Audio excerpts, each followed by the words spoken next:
What's up, most amazing fam? I am your host today, Olivia Kozlowski, and today we are diving into the top 10 innocent looking toys that are actually demonic. Let's dive right in. Starting off in our number 10 spot, we have Okiku. Visitors to a specific temple in Hokkaido, Japan are welcome to gaze and look at Okiku, but any photography is strictly prohibited. Legend goes that this doll was originally purchased in 1918 by a man who was giving it to his sister. When the doll was first purchased, it had short hair. That seems like a bit of a mundane point, but I swear it's important. Sadly, a year after receiving the doll, the sister would tragically pass away, and mysteriously, after this, Okiku the doll's hair would seem to grow out, which of course should be impossible.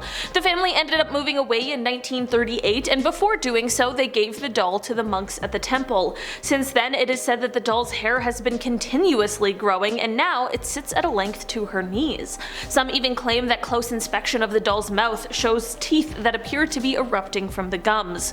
Whatever is happening here definitely is not normal. In our number 9 spot today, we have Robert the Doll. Robert the Doll was a childhood birthday gift from a grandfather to his grandson, who was also named Robert but more often went by Gene. The story claims that while growing up with Robert, Gene would often be heard by his parents in his bedroom having conversations with himself in two entirely different voices. His parents would sometimes be woken up in the middle of the night to the sound of Gene screaming, only to find him completely frightened in bed with overturned furniture around him. Gene would blame Robert for all of the strange happenings, and at the time, no one really believed him.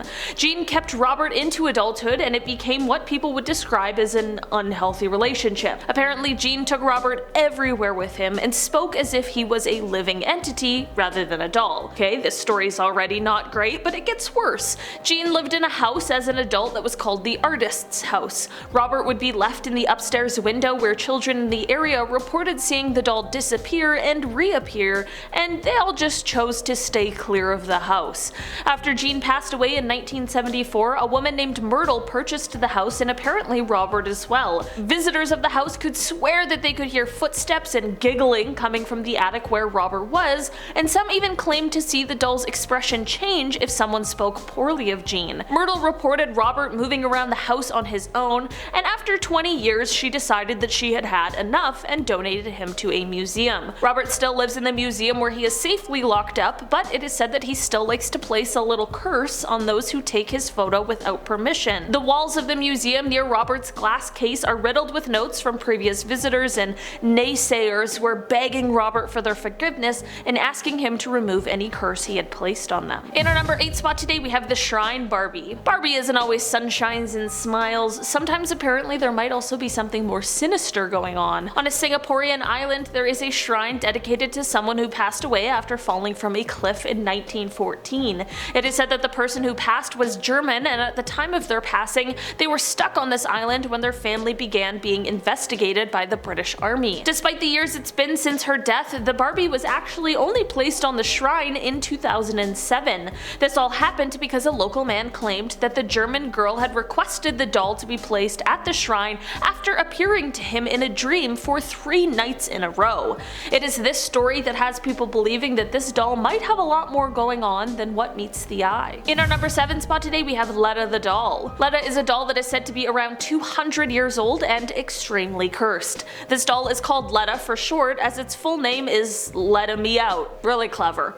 The doll was originally found underneath a house, which definitely feels like the origin story of a haunted doll. This creepy discovery came 47 years ago, and apparently Letta still lives with the man who found him. The hauntings of Letta include things like the doll walking around on its own at night, the owners finding objects around the house that have been moved into odd places, some people have even seen Letta move right in front of their own eyes, and the owner also reports finding little doll-sized scuff marks around the home as well. It is said that the doll once belonged to someone who passed away while holding it, thus their spirit became trapped inside. Apparently one day in an interview about Letta, as the interview was asking questions about the person who passed, the doll began to move in her lap. Yeah, no thank you. Letta has his own Instagram and Facebook page in case you want to hear more about all of the creepiness surrounding this cursed doll. In our number 6 spot today, we have Elsa. Any Frozen fans of course know the character of Elsa, the powerful winter princess, and of course after the smashing success of the first movie,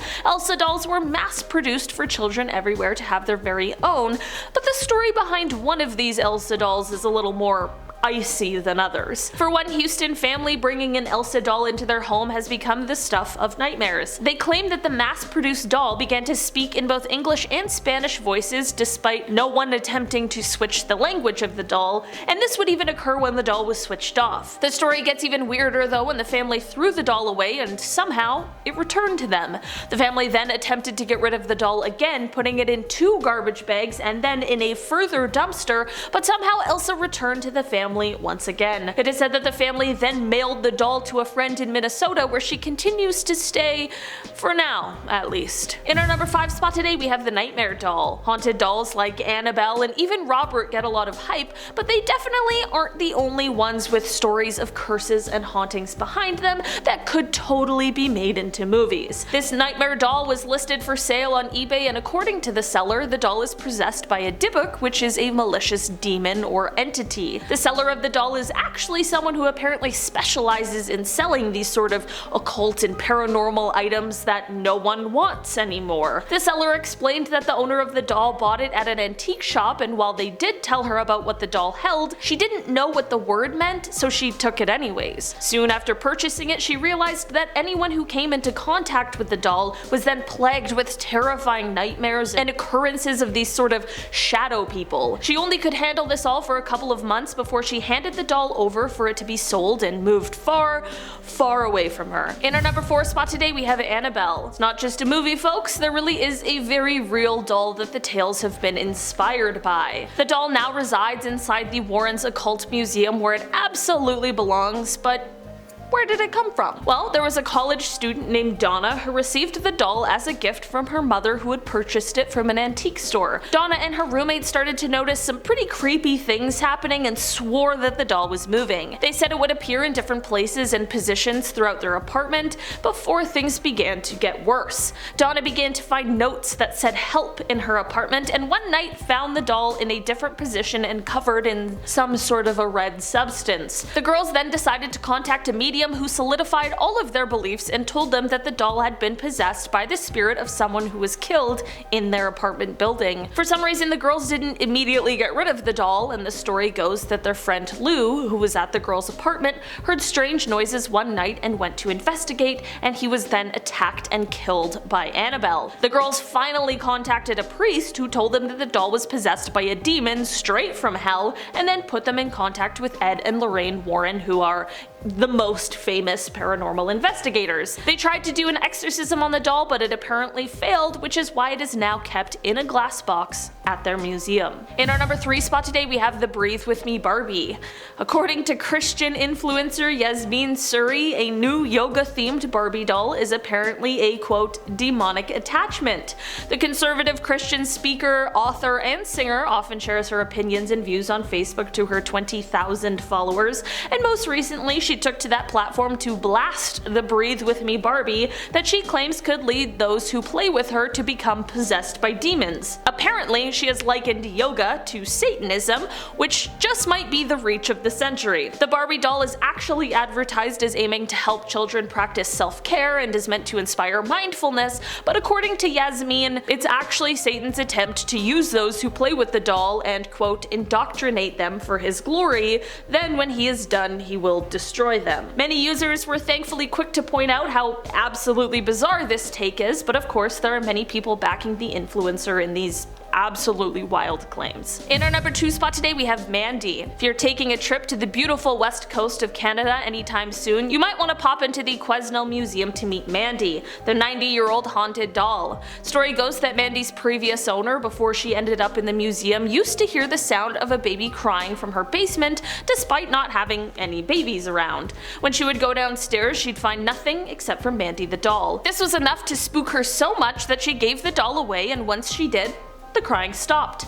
Now the museum staff is left to deal with Mandy's antics that are said to include hearing disembodied footsteps as well as items frequently going missing. Some even say that they've caught Mandy's eyes following them as they pass by her spot in the museum. In our number 1 spot today we have Chuckesmee. Twilight fans everywhere will remember the infamous character of Renesmee, the child of human Bella and vampire Edward, and we will also all remember the very questionable CGI that was used in the movies. I mean, How could we possibly forget it? But it turns out the CGI wasn't the only cursed part of Renesmee's character. For much of the movie filming, an animatronic doll was used in place of an infant. This prop, however, is now being accused of being possessed by some malevolent spirit. The doll resides in the Forever Twilight display in the Chamber of Commerce in Forks, Washington, where the movie is set. According to those who work at the exhibit, as well as visitors, the doll is now referred to as Chuckesmee, a reference to the Chucky movies,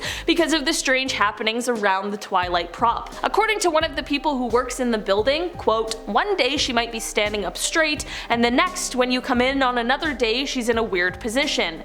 She went on to say, quote, "It's like, is she moving around in there? We don't know, but we tell everybody that the display case cover is on her for their protection." Alright guys, that has been our list for today. Thanks so much for checking it out. I've been your host today, Olivia Kozlowski, and I'll see you next time. Goodbye!